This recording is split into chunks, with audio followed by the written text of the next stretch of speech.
నమస్కారం ఘంటారావానికి స్వాగతం. ముందుగా ప్రధాన అంశాలు. పెద్ద ఎత్తున తట్టు రుబెల్లా టీకా కార్యక్రమం రాష్ట్ర వ్యాప్తంగా ప్రారంభించిన మంత్రులు, అధికారులు.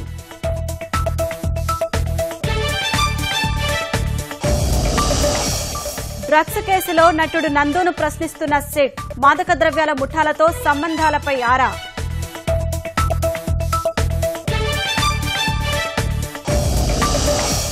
కశ్మీర్లోని హకీపురాలో 2 ఉగ్రవాదుల హతం, మృతుల్లో Lashkar e chief commander Abu దౌజానా.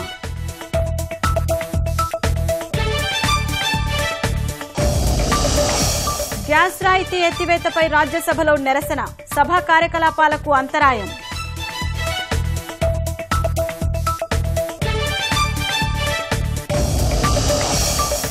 H1B వీసాతో America వెళ్లేవారిలో భారతీయులే అధికం.